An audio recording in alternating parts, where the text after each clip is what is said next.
Hey, welcome to this mini lecture.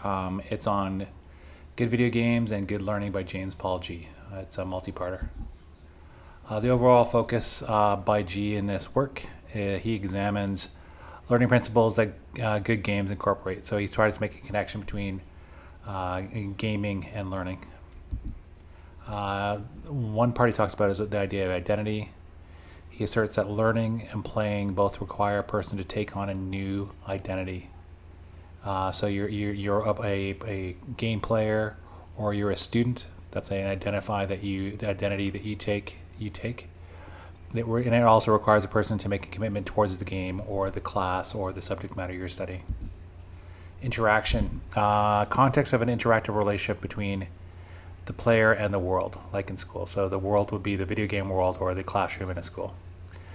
G writes, games do talk back. In fact, nothing happens until a player acts and makes decisions. Then the game reacts, giving the player feedback and new problems. So there's an interaction between the player or the student and the world within which they're situated.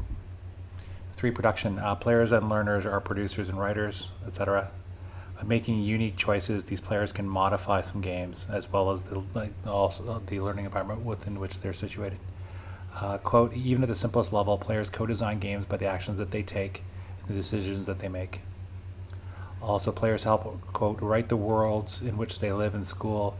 They should help write the domain and the curriculum that they study. So again, it talks about an interaction between the player and the world, and in this sense, they write the world. Risk-taking.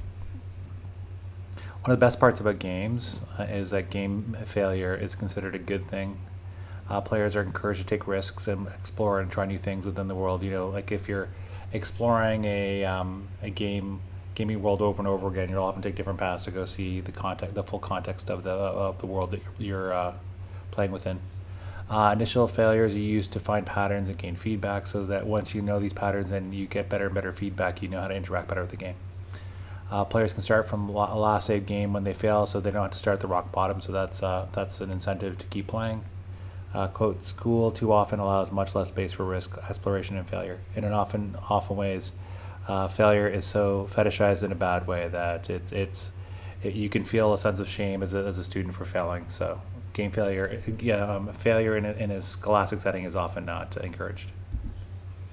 Customization. Customized games to fit playing and learning styles. There are different difficulties depending on how you are at a game. So it's less difficulty if you're a novice, much more difficulty if you're an expert. It allows players to solve problems in different ways and try new styles. Quote, customized curricula in school should not just be about self-pacing, but about real intersections between the curriculum and the learner's interests, desires, and styles. So again, you can pace yourself in schools, which that's a good thing. But if you're able to give learners feedback about the curriculum and being able to fold in their interests, desires, and styles, that's a good thing.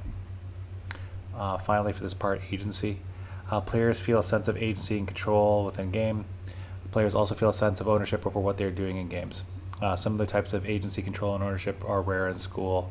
Again, oftentimes it's a one-size-fits-all curriculum for a student, and it's the teacher tells the students what to do. They often give the students no sense of agency, no sense of control, no sense of ownership within their learning. That was Good Video Games and Good Learning by James Paul G. That was part 1. Thanks for watching. Take care. Hope to see you again soon.